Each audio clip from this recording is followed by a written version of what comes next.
Hi, and welcome to Certainly Doomed Reviews. I'm Sam. You're the host this week. I'm your host today. This is Katie. It's Kurt. And it's Corey. And welcome back, everybody. Yeah, it's been a hot minute. It's been, Yes, it's been a real hot yes. minute for some of us. Yeah, for real. So this is the first time we've gotten together since, like the week before Christmas, Yeah. Yeah. which is a month ago. December 11th. Was it? Yeah, because it was Spidey Bells. Oh, yeah. Yeah, so all four of us got the Rona. At different We're okay. times. A week apart. Yeah. We're all good now. Everybody's pretty much back to normal, feeling good. We did the quarantine. I played a lot of video games. I ain't even Same. gonna lie. I had to work through my COVID. I So- slept a lot. I wish. My boss was like, "Can you talk still?" Yeah. Then you're working. Okay, great. Yeah. At least you got paid, I guess. I much rather would have been I sleeping. mean, fair. Yeah. but I think I got the worst of it, maybe. Yeah, you definitely. Yeah, I think you I had did. chills. Like I had real bad chills. And Yeah, I had felt a like lot I of got hit congestion by and a headaches. bus. Sam was over here with a sore throat and a headache, and he's like, "It's okay." Yeah. Yep. I felt like it was like, I don't really want to get into this a whole ton because I don't feel like this is something that we should Yeah, we like don't take a have- stand on however we want to. But like, I just felt like it was kind of a cold, but I'm also vaxxed. So I felt like that helped. But I am vexed as well, and yeah, bus. you still felt like bus. All right, now that we have, well, first off, we apologize for being gone, but yeah. now that we apologize for being gone, back on track. We'll just say it was a nice holiday break. Yes, a like, extended holiday break. So sorry. So this week, the episode is That Guy Looks Familiar, where we watched Prisoners, which stars Jake Gyllenhaal, Hugh Jackman, Paul Dano, Terrence Howard, Viola Davis, Melissa Leo, Maria Bello. Man, I'm not going to be able to say that last name. David Smolchin, Dylan Minette. That guy looks familiar. You know, he was in 13 Reasons Why. Did you know he's in the new Scream movie? And he's in a band that Kurt and I listened to. We went through this twice during the movie. 3 No, times. we went through this 3 times. Yeah, three Three times. times. That's We went right. through When this when right at the Tyler, very beginning, when about halfway through. and then when Tyler came in at the end of the movie, he's like, "Oh look, it's Clay from 13 Reasons Why." Yeah, that. We that almost show named this sucked. my 13th reason. Almost. We should have. Because that was my 13th reason. And then to end it, it's directed by one of my favorite directors, Denis Villeneuve of Blade Runner, 2049, Arrival, Dune, about every good movie I from mean, the last 10 years. he hasn't made a bad movie. And how long is the movie, and where can we watch it at? You can watch it on Hulu. Where did we watch it? We watched it on Blu-ray. Oh, it's not on here. Cool. We're 2 hours and 30 minutes. I Yep, think. oh, there it is. 2 hours, 33 minutes. beautiful. We're you guys are gonna have to bear with us. We haven't done this in a hot minute. Yeah, I feel rusty. Maybe it's not like riding a bicycle. I I still guess don't a know how to little ride a bit. bike. I know. I didn't learn until I was in 5th grade. It's fine. Yeah, I learned didn't- and then I forgot and then I had to relearn. I didn't have anyone who could teach me. Oh, it's a watch it for me. It's a watch it for me. It's a hard watch it for me. Let's watch it for me. It was real good, man. Yeah. I sadly don't have a lot to say about not spoilers, but it's a good thriller. You can go into it expecting a good thriller. Is what you're gonna get. It's a fun time. I thoroughly enjoyed it. There were Some intense moments. yeah, Yeah. and so again, not to spoil anything because we're not to that part yet, but I have a really bad habit of looking at people's faces when I watch movies, and so one of us, Sam. our lovely host, had Same. seen this movie already, and so I had to do everything in my power to not look at him so he didn't spoil anything. I don't really care. I just look at people and be like, Like, I want to know. do they feel the way that I feel? I don't care if they're not feeling the way that I feel. It was a really good movie. It had some real intense scenes. It did a great job at trying to make you feel a certain way about certain things. It did a really good job about inferring things so that you notice obvious signs from before and bringing them back. It just, Yeah. everything fit like puzzle pieces, and it's so satisfying. There's a lot of foreshadowing. Yes. There is. I It love that. It got me emotional a couple times. I actually cried once. I mean, I didn't everybody even brings- notice. Yeah, It wasn't there like a again. hard cry. It was just like a couple tears. Like, oh, the heartstrings. I don't think there's a bad performance in this. I mean, I guess maybe my least favorite would probably be Terrence Howard. I mean, I'm not a huge I fan don't know of his any per actors' se. names. Terrence Howard is the not the main couple, but the secondary couple, the husband. Franklin. I very hard disagree with that. I think the kid actress. There's one scene in particular. we can talk I about mean, that when we get into that's spoilers. also a child actor. Yeah, I can't really fault it, but you know, we'll talk about when we get there. It was hilarious. I think the wife of the main couple was my least favorite. That's fair. She would be my second least favorite.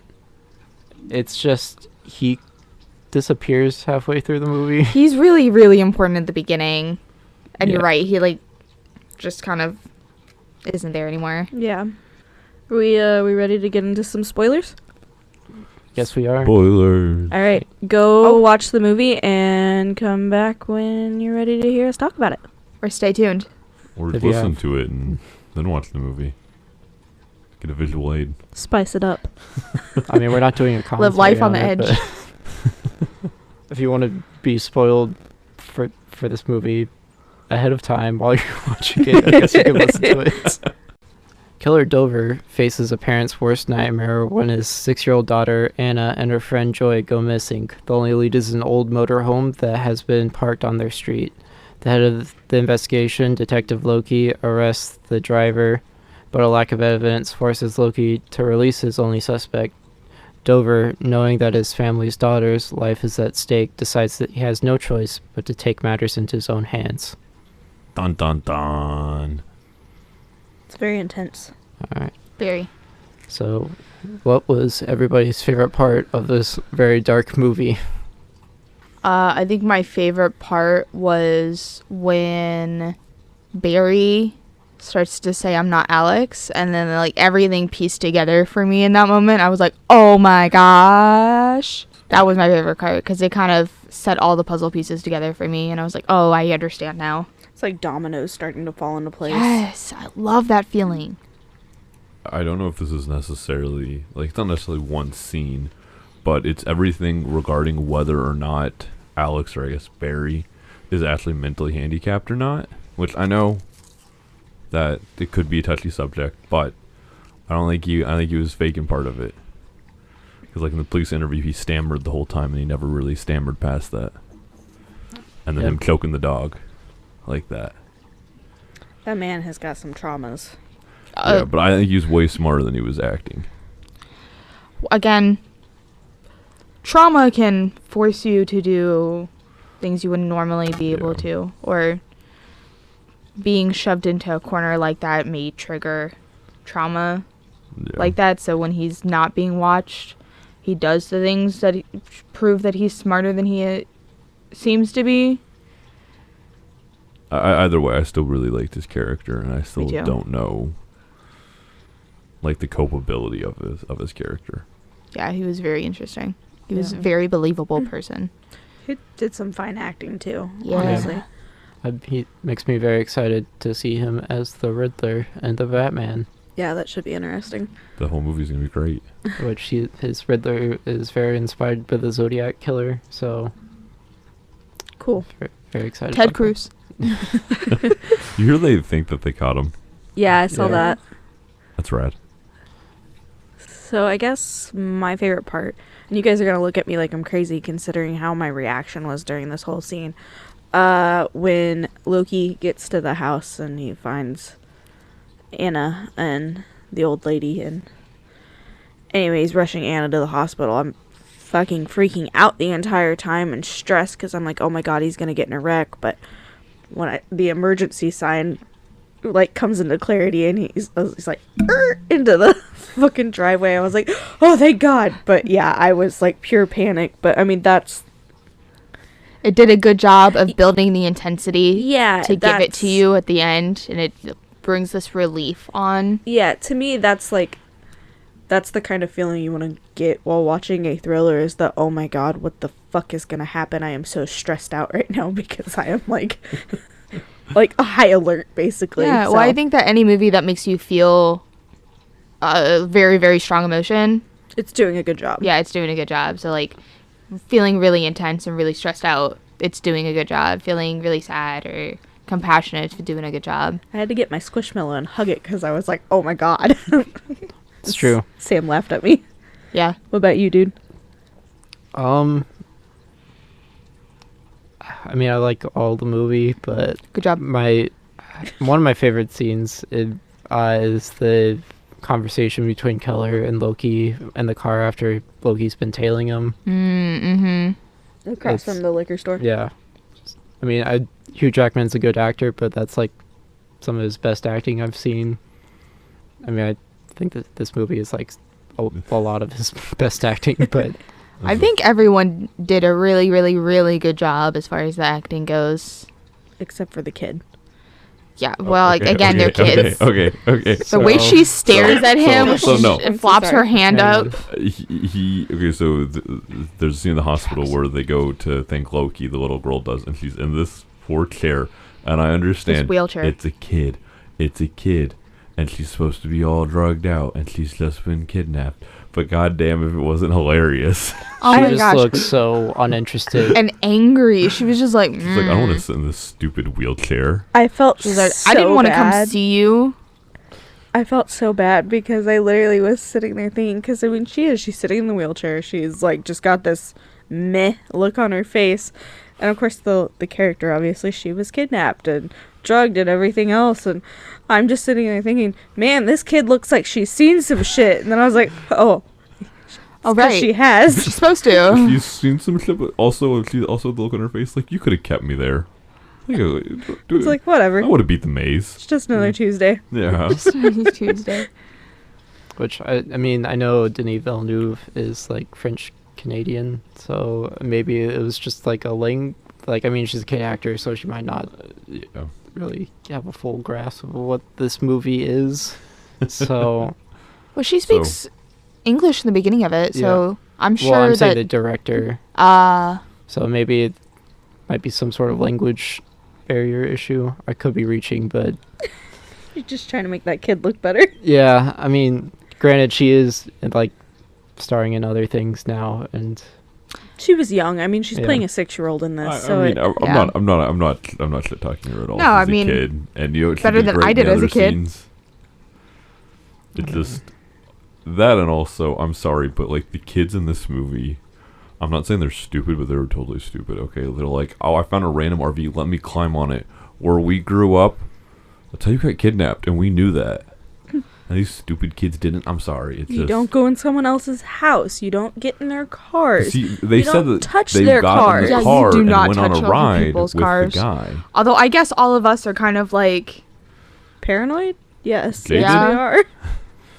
although it's supposed to be one of those cases where it's like that would never happen here, so maybe that's the point.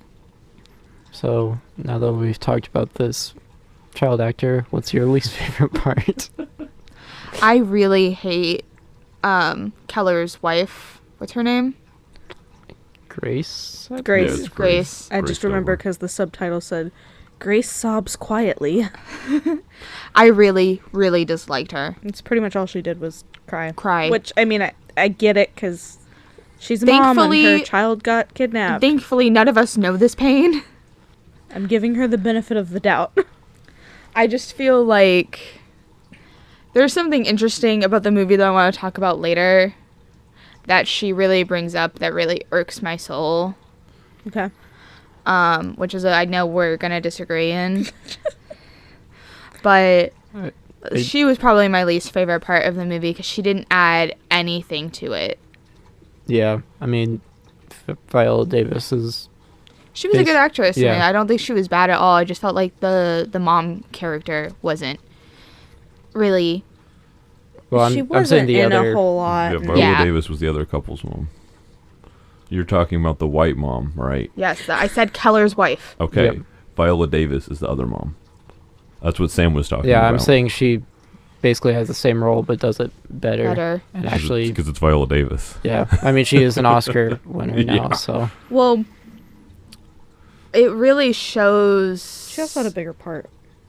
Yeah, I think the idea of the wives in the movie is supposed to be like the idea that they have more compassion, and she shows Viola's character shows kind of the opposite of Keller's wife, Grace's character. Her. Yeah, I think Grace is the grounding agent, whereas, let's be realistic. Like, I think initially, any of us, if we had children, we would be breaking down. And I don't know that it would be, excuse me, to the extent that she did. But it's like you've got two moms who are on opposite ends of the spectrum. You have Grace, who's breaking down and can't handle it, and she's literally sleeping through the entirety of it. Where you have, I can't remember Viola. Nancy. I just looked it Nancy. up. 'cause Nancy, who I was like, calling is them by their characters' names. being strong and going through everything, and she's getting out there and still doing what she can while all this is going on. So Well, she's also It's- having the breakdowns. Like she's Yeah, she's it's like- sitting there staring at nothing, and people are talking to her. And she's not paying literally any attention. The difference in it is that she doesn't she's- succumb to it. Yeah, she doesn't succumb to it, but she shows a very different side because when she finds out about them keeping Barry, Alex, in the shower, she tells her husband, who is I would say arguably the more compassionate of the two. Yeah. And I think she's supposed to, The character who has the most morals. yeah. I think that it's the idea that she is playing Keller's role in their relationship. And it's reversed for them. So, like, Keller and Grace is to the other couple as Franklin is Grace acting as, like, Grace's place, and Nancy is acting in Keller's place, essentially. They're the mirrors, the parallels, Exactly. just lesser extremes. Yeah. Because she's like, we're not going to interrupt it. We're not going to help, but we're not going to deny it. What was the question that we started with? Least favorite part. Least favorite part. But I feel like the mom Grace just did not, the sobbing, emotional distress that it brought really held a distaste for me in her character. Because instead of adding anything, she just kind of betrays her family. She's not there for them. She can't handle anything. She makes her husband deal with everything and her teenager. Yeah. And those are the people that she needs to be helping most at that moment. And I understand that, like, thankfully we never have to go through, or hopefully we never have to go through something like this. I think the scene where she's breaking down initially is just so heartbreaking. She's supposed to Yeah. be there to be heartbreaking. Yeah, I mean, That's all. that's the first one that got me emotional. Like, it got me a little teary-eyed, but I didn't cry. But it was just like, that's the reality. Her child's missing, and she's like, she doesn't know what to do, because you can look all you want, but it's like, if you don't know what you're really looking for, what do you do? So I agree with you to some extent, but I also understand that, like, when you're going through something traumatic, it is really hard to get a right mind. Yeah. I just feel like the way that it was written didn't do anything for the movie, except for the first part where she's freaking out and you feel really bad for her and her family. Other than that, I feel like it really didn't add anything to the movie. Yeah. Yeah. What was your least favorite part, Kurt? Well, I don't know. I was just gonna, I'm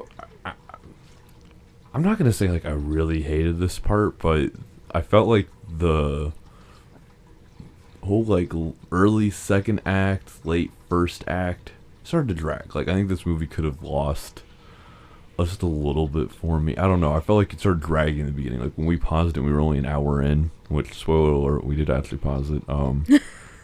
You're ruining the fun counters. They don't know how many times. Fun counter. So But I just I think there's some part of that beginning part where I'm like, oh my god, we have hour and a half. Hour and a half went by fast, but the first hour It went kind by a of little. lulled. Yeah. Kind of lulled for me, and I can't put my finger on what scene or what exact part lulled, but I think there was a little too much. It's because it was trying to set up for the next portions instead of continuing to have things happen I think if we hadn't paused it, it probably wouldn't have seemed like it was dragging as badly. much as it did. Yeah. which is on us, but I'm sorry. Somebody had to use the restroom. Yeah. I mean, we're humans. yeah. It Yeah. happens. I think my least favorite part is probably the amount of like torture scenes we got. I understand why it was there and what it was for, but I think that kind of plays into maybe some of the dragging. Corey's laughing at me. It's not necessarily for the like blood and gore, but I'm only laughing because I felt like it was light on the on that. no, Like I felt like the I don't uh, even necessarily like mean like the torture itself. I just feel like there were It They were doesn't go long. anywhere for a Yeah. while. Yeah. because I Okay, mean I understand that. yeah, then. I mean, and I understand like they're not trying to kill Alex/Barry, like that's not the intent, but it's like there's no stakes to it, I guess, other than getting an answer, and I get it. Those are the stakes for him, and that's the Yeah. stakes of the movie is getting the answer. yeah. It just at a certain point, it just feels like violence for violence, which is something that I actually want to bring up later. Yeah, I think it got to a point where it was like, okay, I get it. We're torturing this guy for answers, and then that's More that. torture. Yeah. So I don't think it necessarily was like bad, but it was just kind of like, okay, let's go. Ooh, Let's but keep the- going. But the part where Keller almost smashes Alex's head in with the hammer. Hammer? With the Hammer? hammer. Hammer? Anyway, and then Franklin is like looking at the hammer like, whoa, whoa, whoa, whoa, whoa, whoa, whoa. Yeah. That was I will say Franklin standing up to Keller was... That's a chef's kiss. yeah. That's what that noise You is. could tell. You could tell over it. It's fine. You could see my hand going wah wah wah. Sam, least favorite part? We're going to make you think. Yeah. You had a lot of time to think. Yeah, I did, and I didn't come up with an answer for this. Come on, it's by his favorite director. The answer's none of it. Yeah. I guess I'll say like the priest like home scene at like the very beginning of just feels so disconnected when he, Yeah. Sorry, I just, yeah. I think they Yeah. wanted to give a reason for why the father was gone for so long. And I think they wanted to bring in some parallels with the priest. And they were like, how do we connect these things?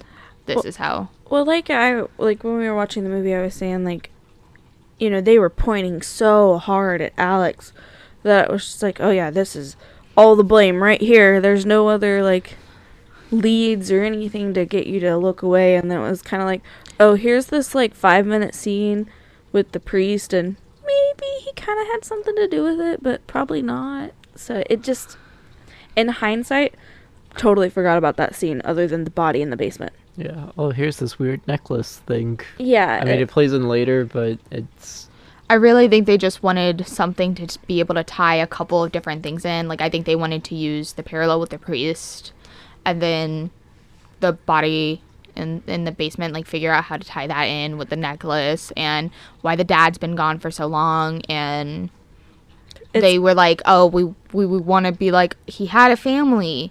Oh, he had a life.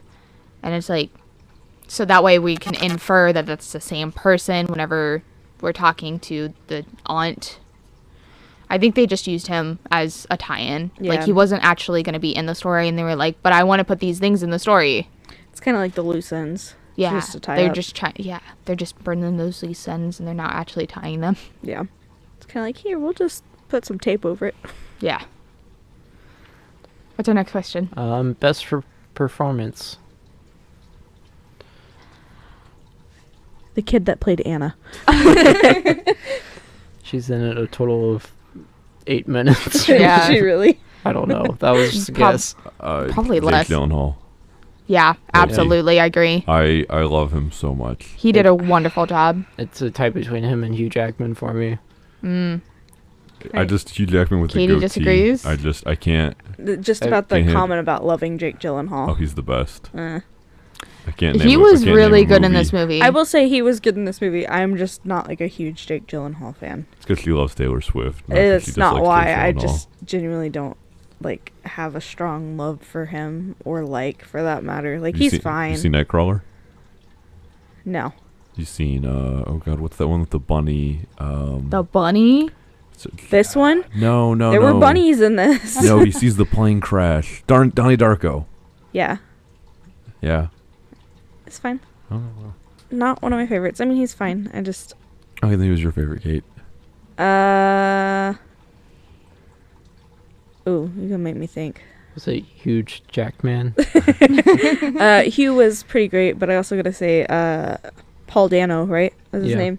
I think he did a really, really good job in this. I don't know that necessarily best performance, but he did a damn good job. I'm probably gonna go with Hugh, and I think a lot of that ties back to that scene you were talking about of him in the cop car. Who was Paul? Was he Polka Dot Man? No, Alex. Or Barry. Oh, okay. Yeah. Yeah, he did do a really, really amazing job. Yeah. I said He there's was really not like a bad performance in this. I think everybody did a really good job. Everybody was a fairly believable person. It wasn't like that would never really happen. Nobody would actually do that. Yeah, they would. Desperate times call for desperate measures, and these people take them. Yeah, nothing really felt like a stretch. Yeah. Like it genuinely felt like yeah. I hate saying it, but it genuinely feels like this could happen in my neighborhood, and these could be people that you know, and everybody like average people. Yeah. I agree. This is where I want to say it did happen in our neighborhood, but I don't think a kid got kidnapped from our exact neighborhood. Okay. I have a fun story I want to tell really quickly about the time my mom thought I got kidnapped, or I was actually in our car. So I was like little like in a car seat still, like the kind that is Front facing. the word that I can't suddenly remember the word that I'm Like the looking carrying one. Yeah, like the carrying ones. Like I was still like little. It wasn't just like I'm in a car seat. I'm like 4. It was like not in a I'm like booster 2. seat, you're yeah, in I'm a- like 2.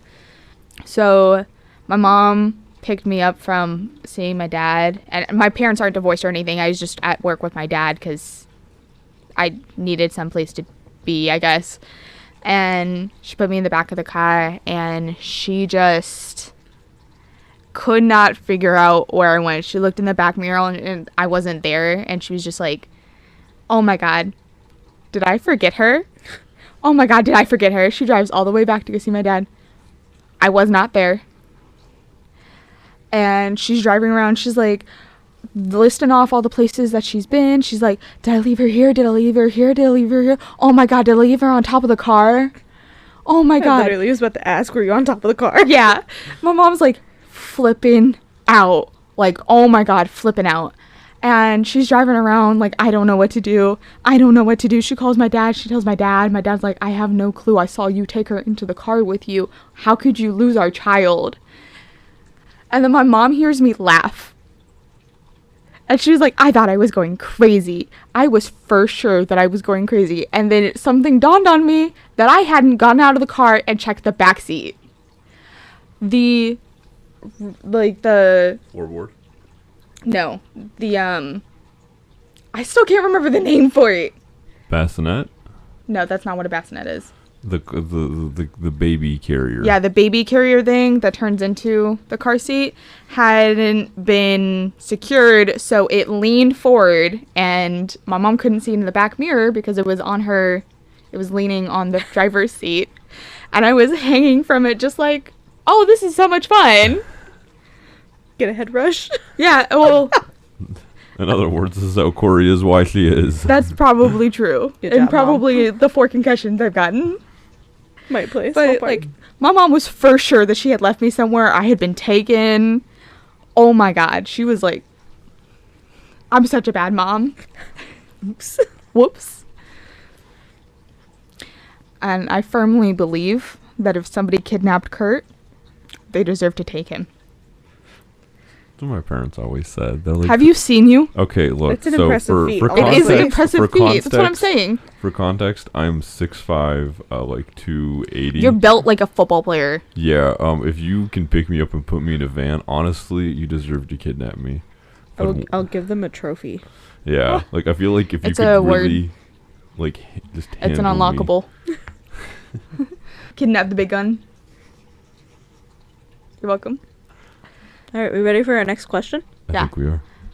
Yeah. What theories did you guys have when we paused at the hour mark, ish? So we pretty much all agreed that we thought it was the aunt, I literally, I think was supposed to be a big twist, and all of us were like, "It's the aunt." I'm looking at my text now at 9:43 p.m. when we paused it, or right before we paused it. I think I texted Sam, I think it's the aunt. Straight up did. But all of us were like, "Yeah, it's the aunt." It's true. That's what they said. And I was like, I wanted Well, to say Kurt yep, had a- but I didn't. A 'cause I didn't whole wanna spoil theory it. about the kid helping but not knowing. About it. That's exactly what happened. Yeah, Pretty much. yeah. We all kind of went into the. It was some kind of variant of that. Alex helped, but he didn't really know what he was helping and I was with, like, the dude in the pit was the dad. Yeah. which he was. yeah. Yeah. I thought so too. Look at me, man. I was 3 for 3. We should write movies. Yeah. I guess. We're getting good at this predicting thing. That doesn't mean we should write them. But pretty much all three of us got it pretty much immediately. We did not get what that weird guy had to do with it though. Well, in the end, it was nothing. Bob, or Polka Dot Man. Yeah. Yeah, Polka Dot Man. Well, he was just basically Throw us off the tail. he Well, was reliving his trauma in a sense because he was one of the kidnapped. Kids. Yeah. well, and they do a lot of parallels with some symbolism from certain religion. It's almost like that leads us right into the next question, which I have so much to say. Yeah. Before we get into that question, Yeah. really quick, Sam, when you watched this for the first time, did you have similar theories? Do you remember? I don't. It's a couple of years ago when I watched it, so I just was curious. That's all. I think I remember being surprised that was the aunt, but I could be wrong. Okay, you guys. How much do you guys know about the Bible? Not a lot. Not a lot. How much did any of you guys know the Lord's Prayer when He said it so many times? No, Yes. yes, because you said it. You said that's the Lord's Prayer. Yeah. I mean, I know it because, like, she used to be one of my best friends when I was in, like, middle school and high school. Whenever we'd have sleepovers, like, if she stayed the night on Saturday nights or I stayed the night over there especially, I went to church with them in the morning because their church was down the street from my house, so I'd go with them and then they'd drop me off at home. Or if we stayed the night at our cousin's house, sometimes we would go with them to church. So, like, yes, I know it, but I couldn't recite it right now if you put a gun to my head and said, do it. Like, there's no way. Yeah. So okay, I forgot. I had to go to so much church growing up. So I gotta be honest. I loved all the religious symbolism in the whole movie. I liked it a lot Like, too. You know, you're talking about the mom, and I wanted to bring this up because you're talking about the mom being asleep through the whole movie, pretty much. But what Mhm. was her name? Grace? Well, what's grace? Forgiveness from the Lord. And so when she finally wakes up is when the daughter is found, like the Lord is giving forgiveness like He never gave to the other parents and all those missing girls. Would you like to know some more religious symbolism in the movie? I The would- pig I would- head, the snakes, the snakes, the multiple parts with the snakes. representing Well- sin and the Lord of the Flies and all that fun stuff. Yep. Holly Jones's number for her house is 634, which is a reference to Acts 16:60 -34, the story of Paul and Silas in prison. Yeah. I don't know that story, but Prisoners. yep, They Thank did you. the thing. That's what I was about to say. which her Huh? nephew is Paul Dano. Boom. Woo, full circle. But I definitely liked how the guy who was also participating in kidnapping is the one who was drugging Grace, almost like he was stopping it this whole time. Yeah. So I actually really liked her character and all of that, but I also, again, there's just so much, like how he can't finish the Lord's Prayer. No. Because the Lord's Prayer is about granting him the ability to forgive, and he can't forgive that kid, so he can't say the line. I thought that scene was really good, but I mean, I went to way too much church, man. I really like how in the end of it, when the aunt is talking about it, she's talking about how losing a child made her lose her faith. And I liked how that showed it gave tune to so much of the symbolism before, Yeah. which I really, really, really liked. I liked all of that. Yeah. I also like how they were saying the Lord's Prayer when they were shooting the deer. What do you think the deer's gonna care what pants you're wearing? Oh my god. Now you get that I reference. do. Y'all don't? My cousin Vinny. Well, I didn't hear, like, you were kind of Oh, I'm quiet. sorry. I remember Do you where think the Marissa deer's gonna Tomei. care what kind of pants you're wearing?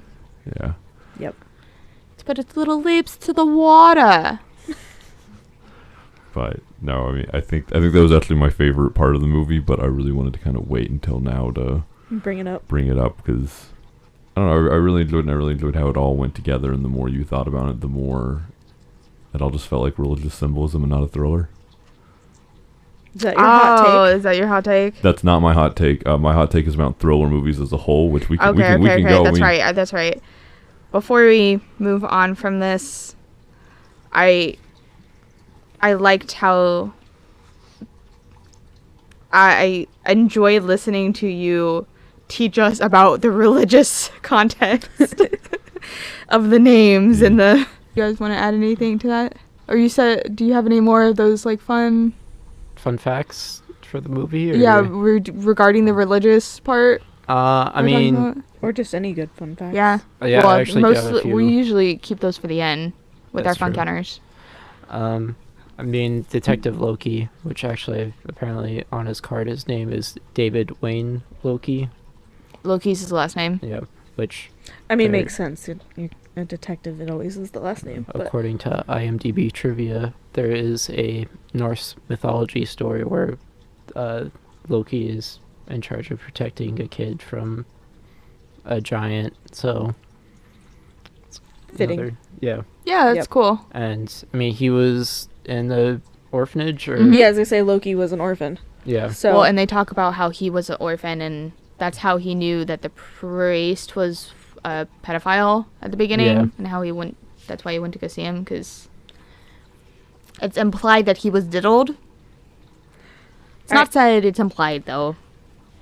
Which apparently Jake Gyllenhaal came up with a lot of Loki's like mannerisms and backstory. He did a good job. With his weird facial tics. He's got a Freemason ring he had the idea of wearing, and then he's got tattoos on his knuckles on the other hand of zodiac signs with Leo, Scorpio, Aries, and Virgo. Nice. I don't know what those mean, but you know, in terms of his character. well, if you want a full hour segment on zodiacs, I'm good. We can start. All right, Kurt. All right, are you guys Here's ready your. for this? You ready for your soapbox? I'm ready to get on my soapbox. ready. for I'm ready this too. Because this is like the movie didn't work for me in this way at all.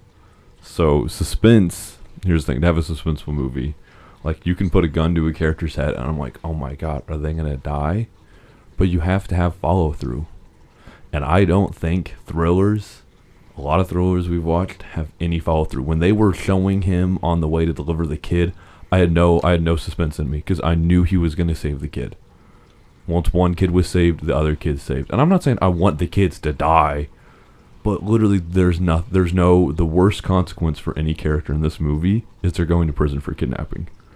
Nobody Well- died, and I get it. Okay, you know what? That's happy. Somebody that's did fine. die. 2 people did die. I mean, 2 people did die, but I mean, they were evil. They were the bad guys. One of them was not a bad guy.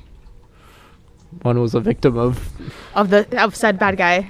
Okay, yeah, but he was breaking into murder victims' houses and stealing their clothes to reenact their crimes. That's sus. it is sus. That's real sus. I don't have a defense for him. That is sus. That's but like Well, ungodly sus. but I Here's wouldn't the necessarily defense call for him: reliving trauma. He he's was reliving- quite literally reenacting all of the trauma, and he knew that they were the next victims of the woman, so that's why he broke into their houses to But essentially relive that trauma. To have suspense, you have to have follow through, and I knew.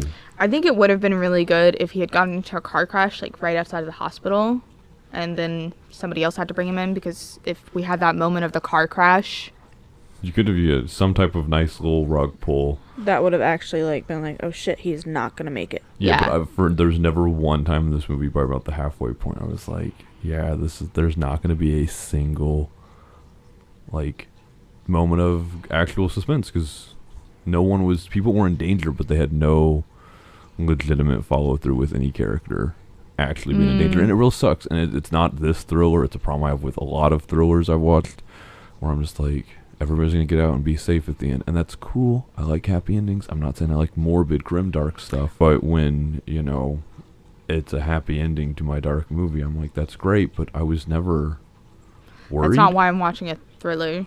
Yeah, I'm watching a thriller to be worried that bad things are gonna happen. It doesn't have to be like death. Well, that was kind of my issue with like the torture scenes, because it was like, I would let He's not gonna kill him. He's gonna keep him alive.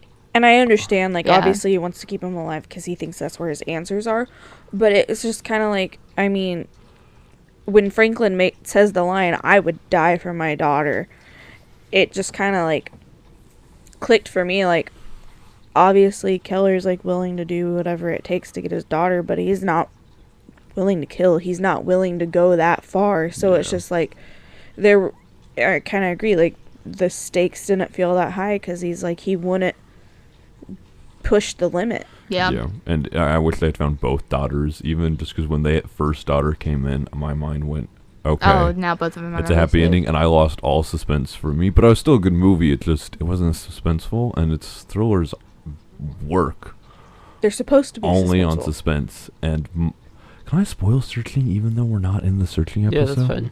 Okay, so So- Searching came out- spoilers. Searching Came out spoilers. 4 years ago. No. So And we've done a review we've over done it. a review. It's a Yeah. great movie, one of my favorites. It's one of my favorites because they let you think she died for 25 minutes. They really Oh, they it go was through more to than her 25 funeral. minutes. They go to her funeral. It wasn't an immediate recon. No, or it recon, was sorry. they let you Words. like sit in it, and that's what I liked, because even though it has a lot of happy ending, I'm like, there are stakes. They're fake stakes, but there's still a stake. It's like a beyond stake. Well, and I think that a really good thriller can have a happy ending and still have stakes, like Searching, or like, I'm not gonna ruin Midsommar because I really want to have Katie watch it, but there's things that happen in it that are super suspenseful and kind of almost like they're gut-wrenching by themselves, but with the context of the movie, they're not. No. Which is a really interesting mechanic that I don't think I've ever seen in any other movie. So to add to Corey's point, mild spoilers for a Korean movie called I Saw the Devil, which I would love to watch with one of you guys, but I don't think that we could watch as a group. It's kind of gory. Yeah, I probably wouldn't be able to handle Cursed, that. It's cursed corner. Yeah. it, I could say that. it's gonna Foreshadowing. be. But within the first 10 minutes, this detective, his wife gets kidnapped. Within the first 10 minutes, she's dismembered. She's dead. And the movie picks up from that. So within the first 10 minutes, this movie is actually going to not pull a punch, and it keeps up that pace to the very end. That movie never once is like, oh no, that character you thought was going to happen ending, dead. And it's like, awesome. Okay, it's not keeps up awesome the because they're intensity. dead, but it keeps up that intensity that I lose with a lot of thrillers when I'm like, this is going towards a happy ending, which is great. But I'm not suspensed. You know what? I'm actually. I don't disagree with you, Kurt, with this hot take. I think that you're not wrong. Katie, do you disagree? So here's the thing. I am not a person who watches a ton of thrillers. I only have a handful to really like kind of compare. So for me, as somebody who doesn't watch a lot of them, there was suspense for me. Yeah. But I will agree, like I said with the torture scene, like it felt like sometimes they're pulling punches. The stakes weren't that high. It was just kind of like, keep going, you're right there, keep doing it.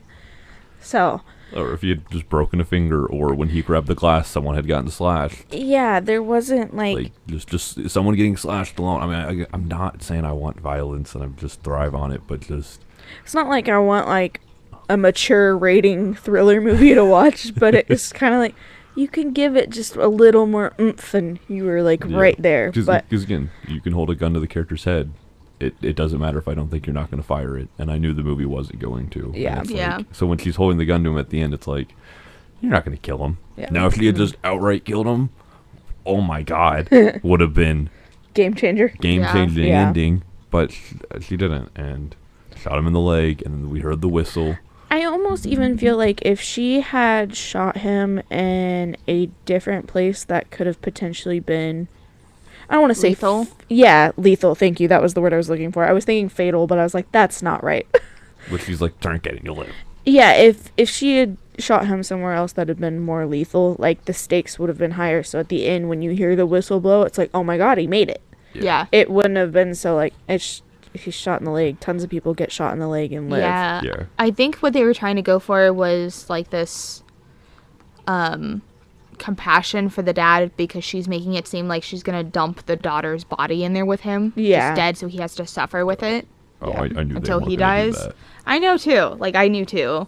I think But it was they wanted you to feel that way, even though it didn't really lend itself to be that. Yeah, it's like they were trying to get the sympathy back for him after, Mm-hmm. him locking up Alex and quote unquote torturing him. So Yeah. Sam, what do you feel about my hot take? Do you got? I don't disagree. I mean, it's just a thing with the thriller genre. I mean, they're all pretty paint by the numbers. I mean, a lot of, because I feel like they're pretty easy to make. You got a mystery to solve. Yeah. Yeah. I'm not gonna blame it because it's been a long time since I've seen it, but I feel like Seven kind of ruined this thriller genre forever ago, and everyone's always just trying to make that, but not as good. 7. It's about the 7 Deadly Sins. It's really good, but I'm completely with Sam. I don't think I've seen that one. It's good. I know I haven't. It's the what's in the box scene with Brad Pitt. Yeah. I feel like this kind of ties into like the new question we want to start adding. We want to do the, See, I told you it would tie in. Yeah. good job, I Kurt. wasn't lying. So proud of you. Yeah, I guess that's going to be a new question for us. Obviously, we kind of just answered it, but, what makes this thriller. genre of movie, like we did with Girls' Night? Yeah. What makes a rom-com? So, I think the main things of a thriller are trying to solve a question of some kind of mystery aspect to it. Suspense, of course, that's why it's called a thriller. And then usually it has some kind of mild horror aspect to it, whether that's like gore or like jump scare scenes. It's like a mild horror movie. I think another thing to add to that list is, does it make you stressed? Yeah, I also think that, Suspense. like when this movie works so well because, you have the thriller, and it didn't catch me at all, but I am super jaded. I've watched so many. I love thriller Crazy. movies. They're like my second favorite kind of movie, if not like first.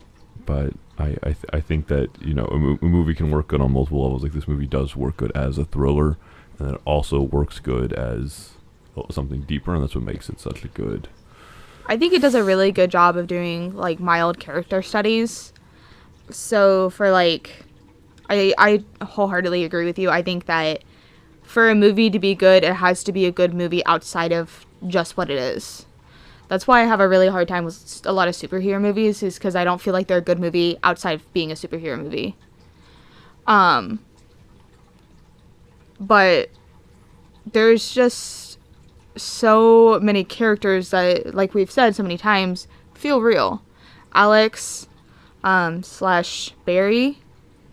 Barry? Barry. Barry? Yeah. Okay. I don't know why I thought that was wrong, even though we've said it like 4 times. Alex slash Barry. He almost looks familiar. Oh my god. It's not even the right The actor. name sounded familiar. It was there. I had to take the opportunity. Did you know he's gonna be in the new Batman? I don't think he's in a band though. Dang. You should be. he really feels like the person that he is in the movie.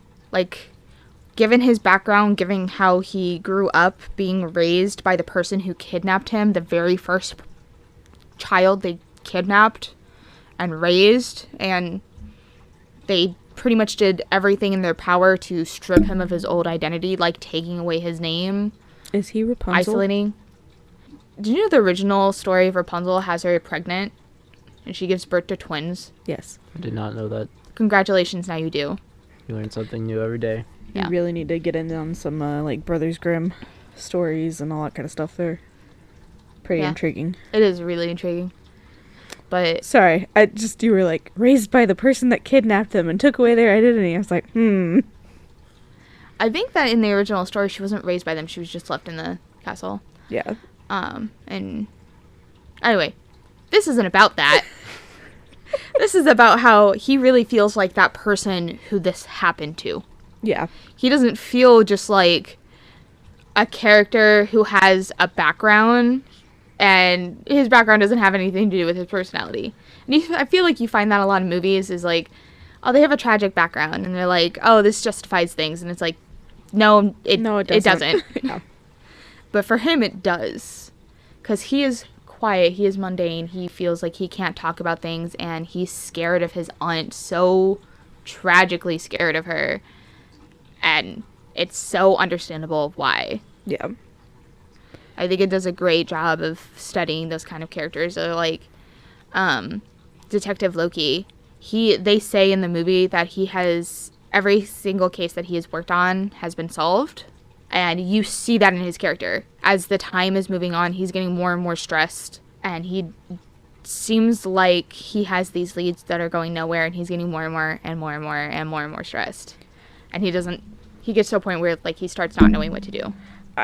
His character, and this is how you know they did a good job with his character and his acting. I said I may not be the biggest Jake Gyllenhaal fan, but he did a great job in this. But, for the most of the movie, I was just kind of like, he's fine. Like, he almost kind of seems like a douchebag cop. Not like he's, using the, like, oh, I'm an officer, I can do what I want. Not that kind of douchebag. He just seems like a douche.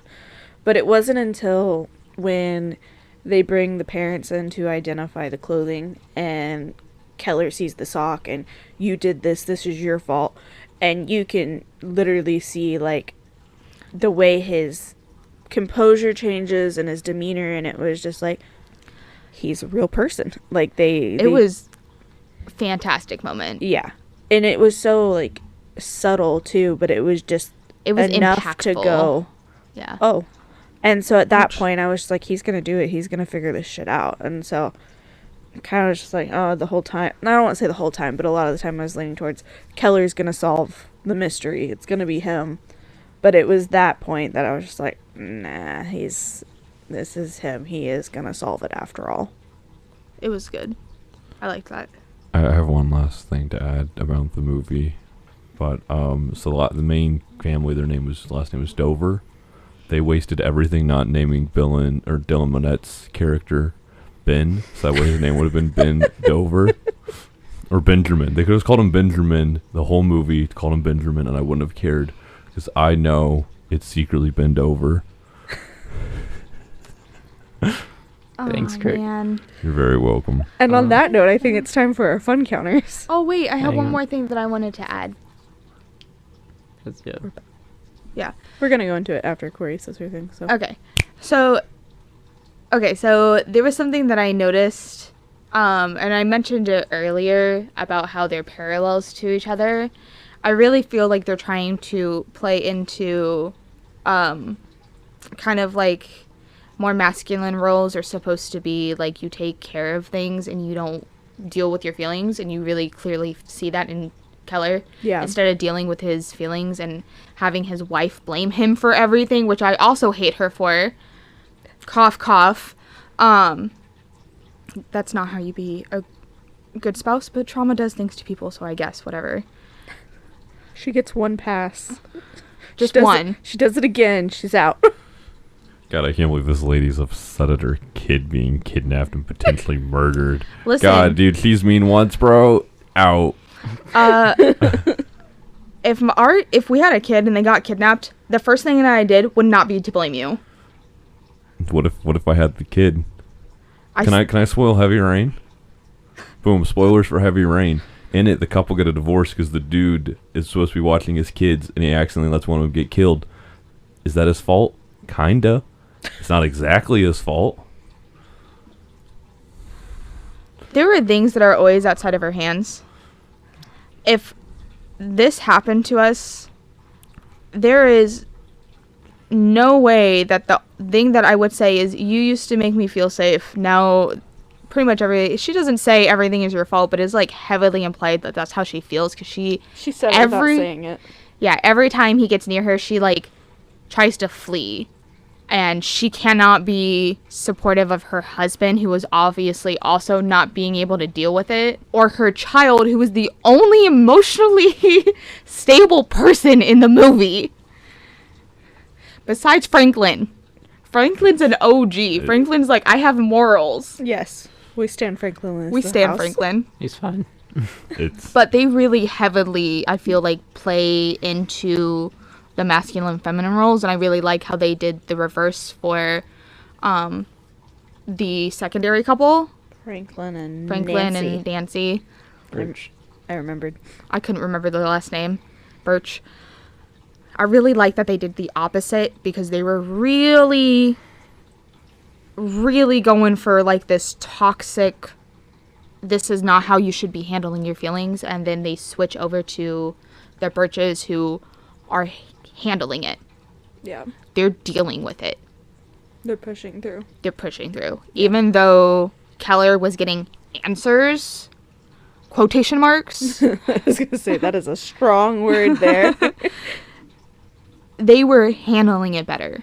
Yeah. They were still being a family. They were still being a family. Because I think as soon as 9 they got times out of 10, whenever you saw one of them, the other was shortly behind. Yeah, well, even the daughter. The only time that we only see emotional distress in their family when Keller is involved. Yeah.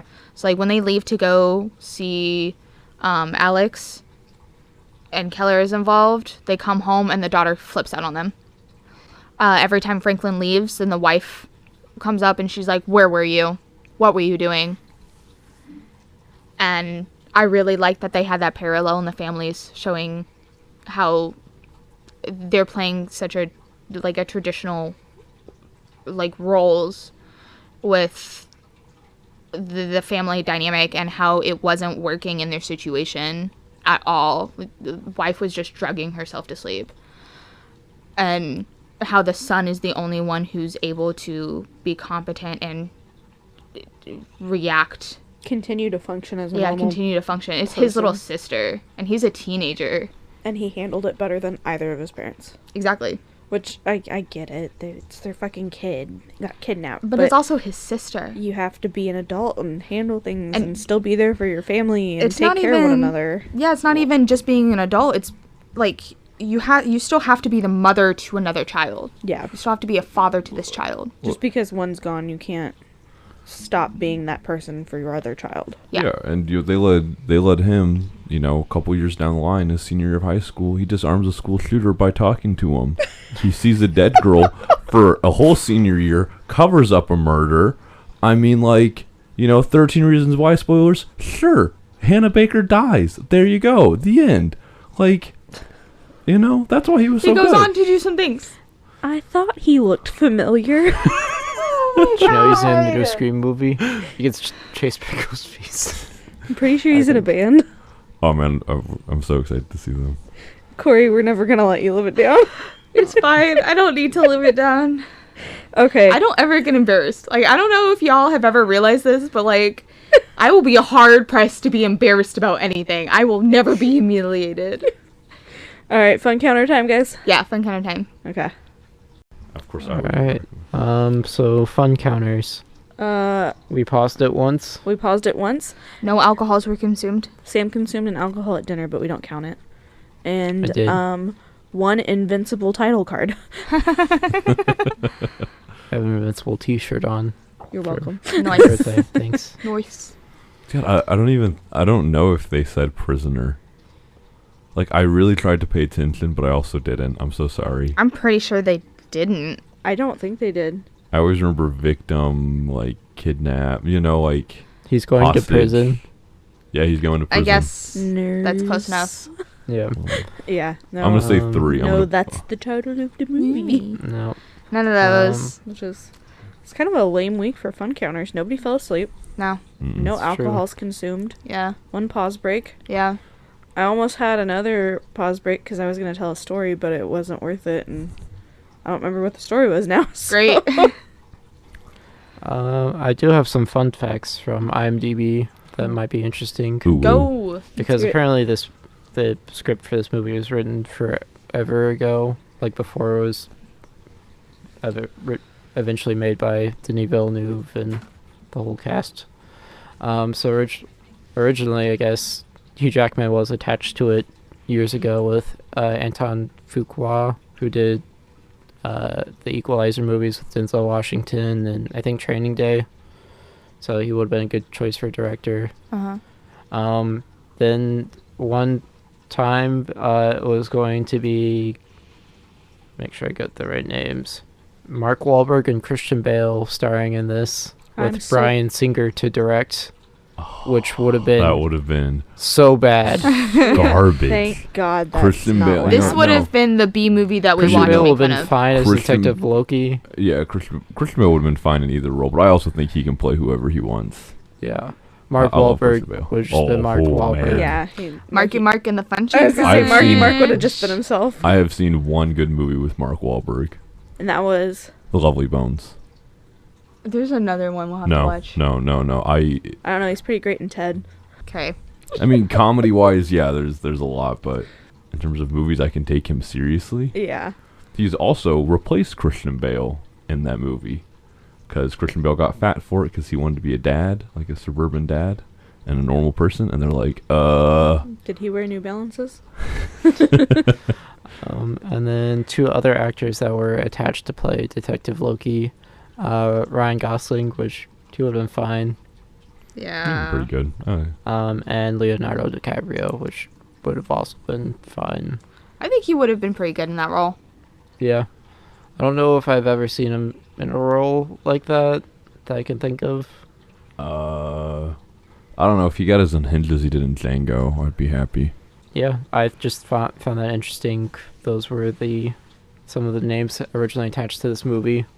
All right. I'm glad it didn't turn out that way. Yes, Yeah. it makes me so glad this movie turned out as good as it did. Yeah. Definitely. Otherwise, I feel like it just would have been a very average thriller. Like Corey said, it would have been a B movie that we like to make fun of. Yeah, I would just be laughing at Mark Wahlberg's Boston accent when he's trying to be serious. So any recommendations if you like this? Yeah, I mentioned earlier, but The Devil All the Time if you want. It's a lot darker. It's in Korean, but man. You said the wrong title. I You did. did. I did. I'm so sorry. I saw That The one Devil. has a lot of The Devil All the religious Time symbolism too. also has a lot of religious symbolism, so it works too. And Yes. it's kind of a thriller. It's kind of thrill. Both of them great movies. They are. Yeah. I got two really three. They're all pretty quick. Okay, go. So two, since they star Jake Gyllenhaal and are thrillers, Zodiac, Nice. Nightcrawler, That's one of my favorites. and then this one is a TV show, but it's also a thriller, which would be the first season of True Detective. Mm. I have seen none of those. We could totally do an episode of the first season of True Detective. Okay. We can, It is. and then we can just be sad that there's no more seasons of that show. we just pretend the rest of the show doesn't exist. I've heard season 3 is fine, but I haven't watched it. Yeah, I haven't finished season 1, but I tried watching season 2 with my grandpa as it aired, and we literally looked at each other and were like, I started the second can't do it. episode and I was just like, I don't care. After watching the first season, I was like, oh, I'll power through, and I was like, nope, never mind. Can't Yeah. do it. I think I would recommend Gone Girl. Oh, that's a good one. Yeah, that is a good one.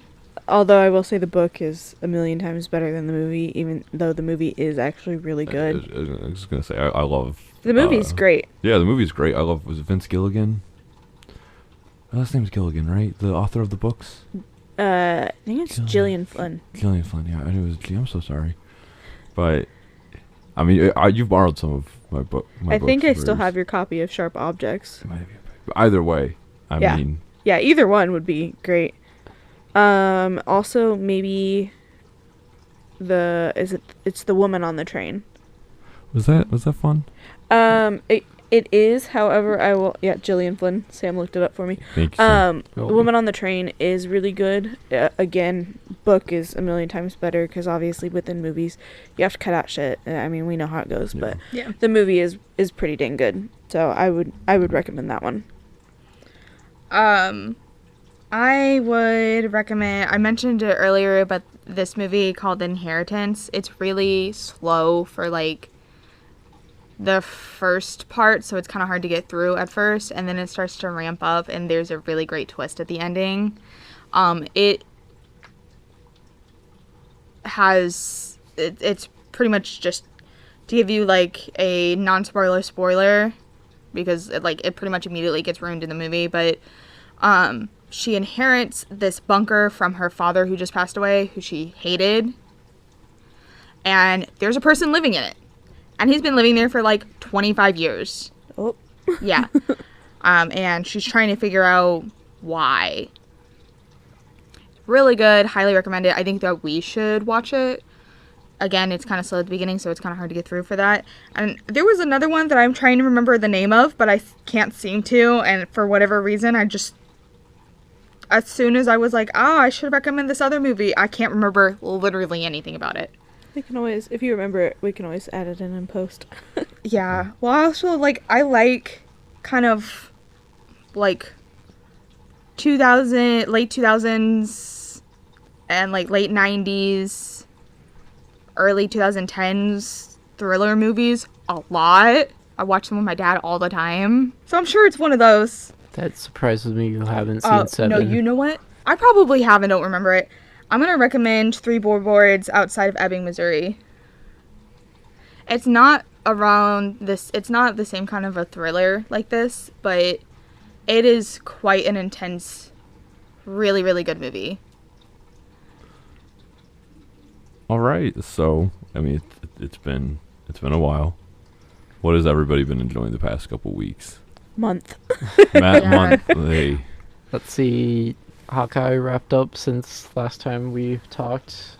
And it was really good. Yeah, it's my second or third favorite of the Marvel TV shows they've done on Disney Plus. Not my favorite overall. Daredevil still number one. That's not on Disney Plus though. Not yet. Cobra Kai season 4 came out. I enjoyed that a lot.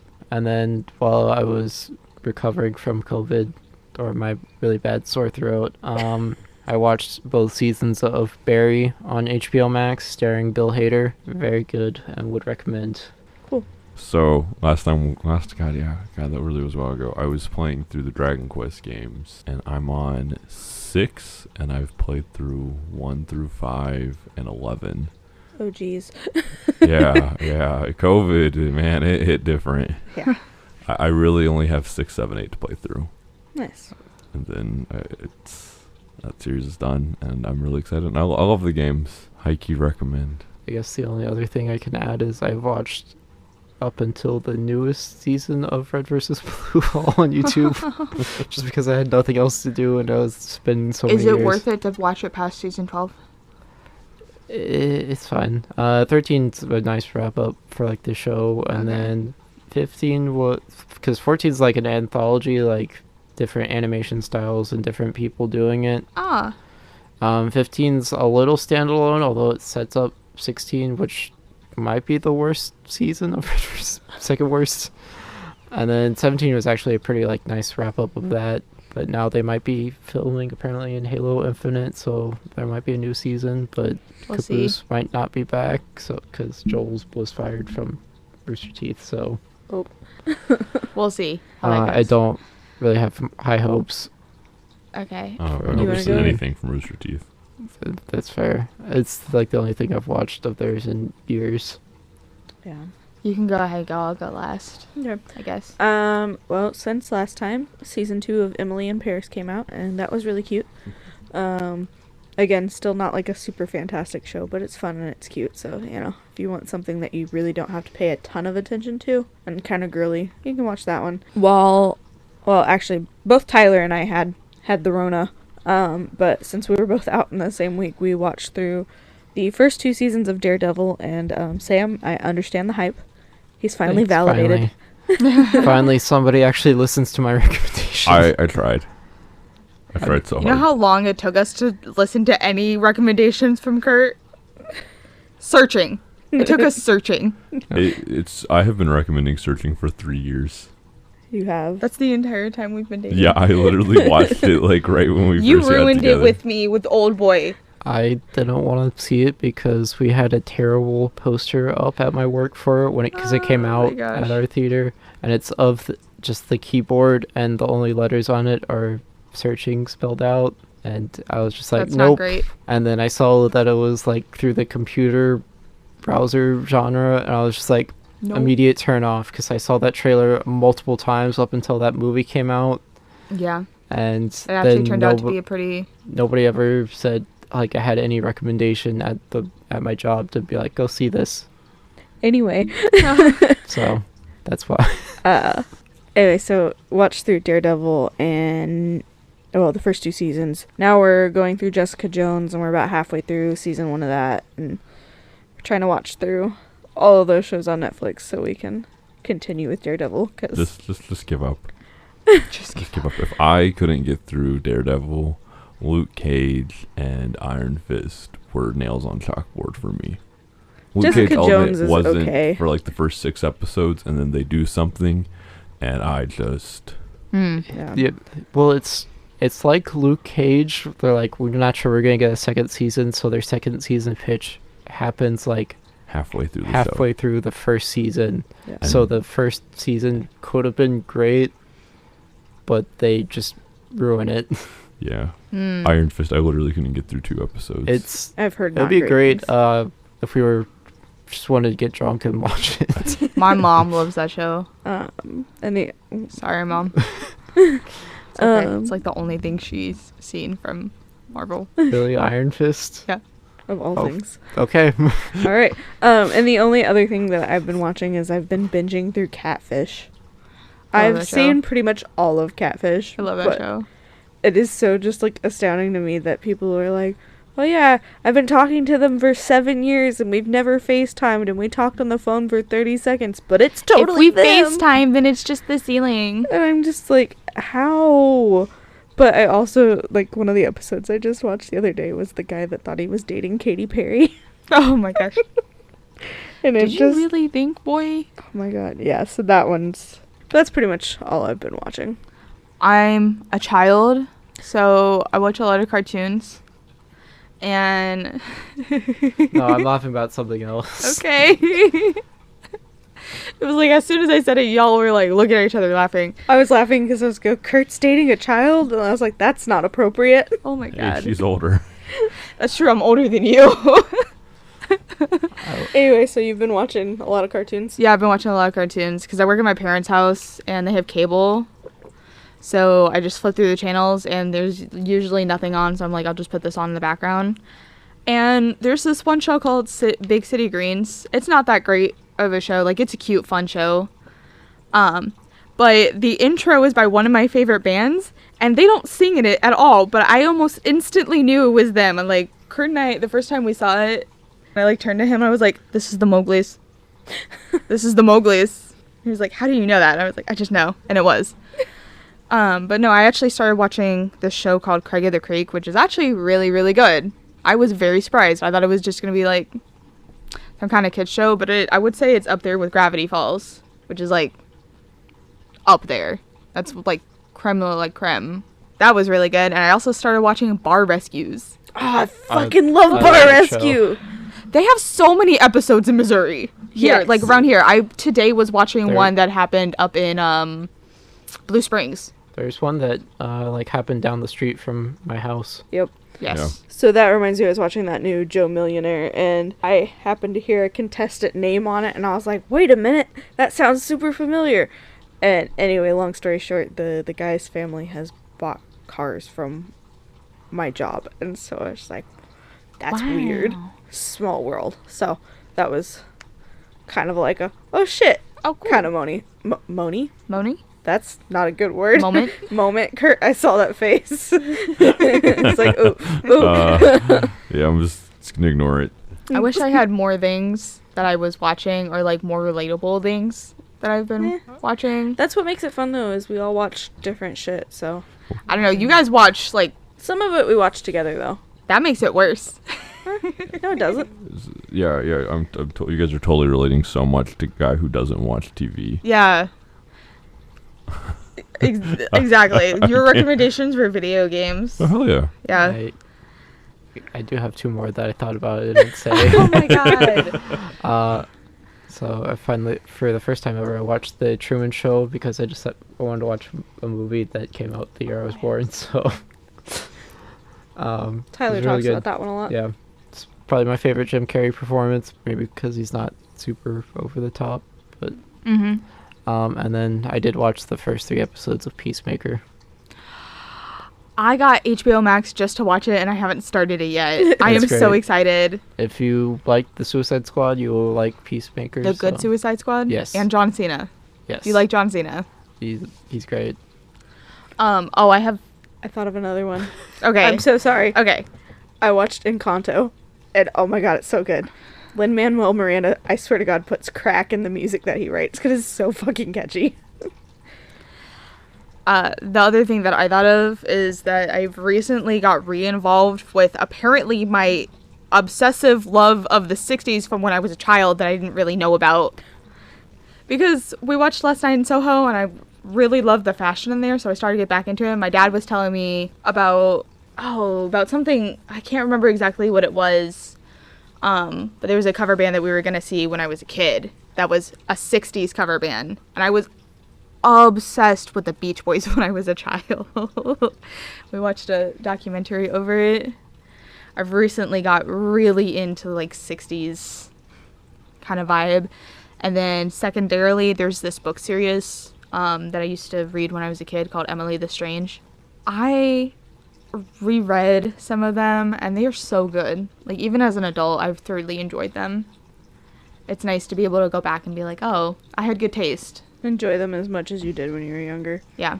It's kind of how I feel about the Harry Potter books, and I know you're going to give me like the eye roll, but I've not really. reread them so many times, but there are still things that I notice when I go through them again. Plus, it's just kind of like a happy place kind of thing. The guy who plays, I don't remember what his name is in the freaking movie, Polka Dot Man. David Desmalchin.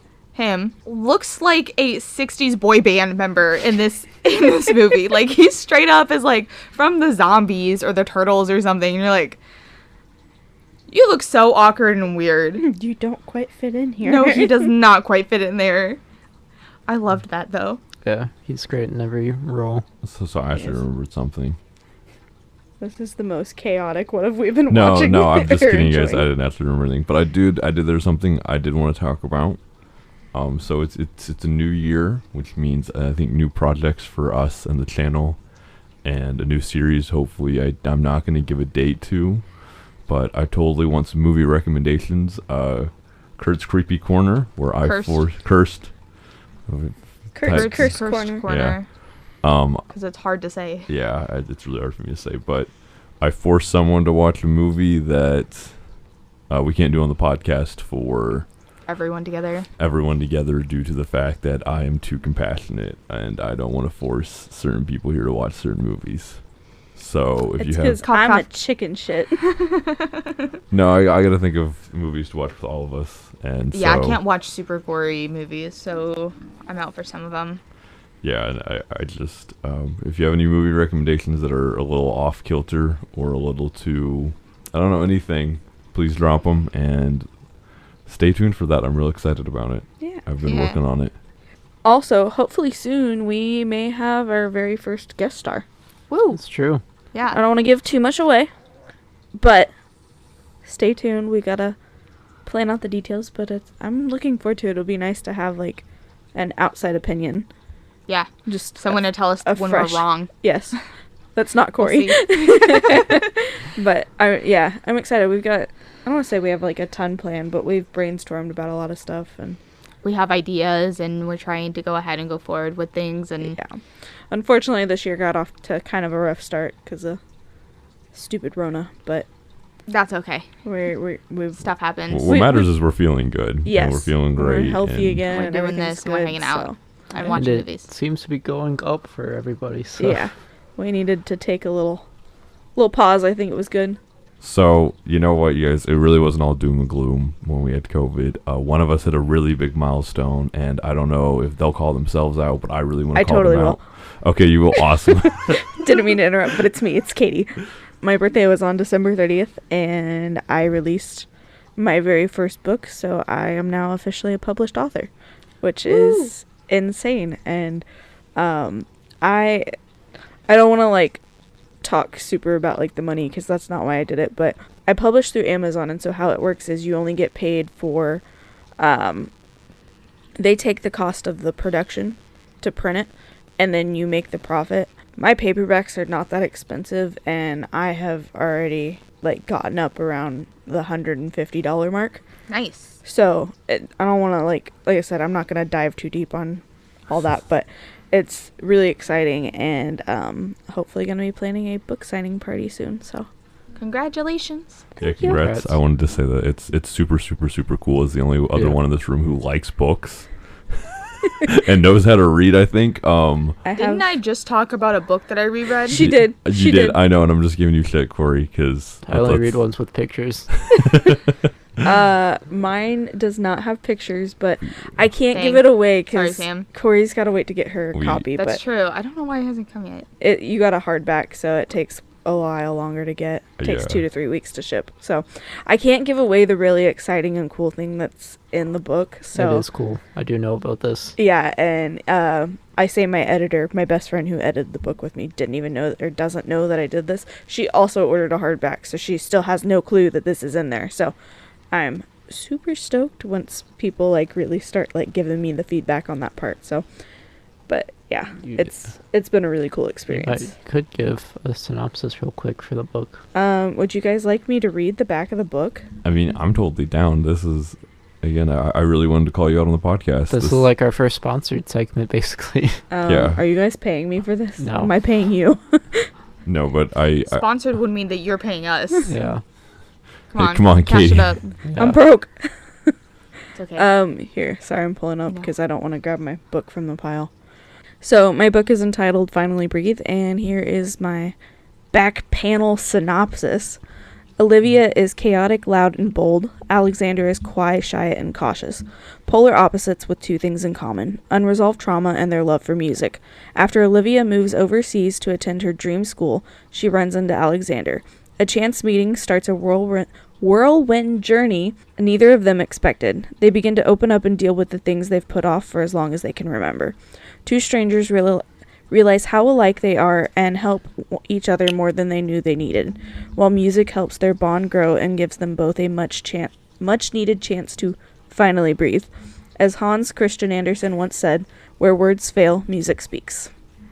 Hey. So, you can find it on Amazon.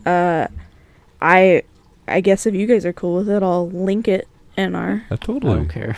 in the I don't in the care. episode. So, but yeah, so that's been insane Whoop. and exciting. So Hell yeah. yeah, I had to call you out. I'm sorry. I appreciate that. It's a big deal to me. I've wanted to be a published author for a really long time. So Yep. Good job. Now it's time to be feed only fans, right? oh Lord, okay, Watch I out think for our I think OnlyFans that's drop. a good way to end this. yeah. Sorry, Dad, if you're listening. Look out for It's our. just feet. It's look like out the worst part of the body. Shut up. Look out for her feet. They might look familiar. Stop it. And that is my 13th reason. I'm signing off, y'all. Good night. Way to end Bye. it. See you ya. guys. Bye, everyone. Bye.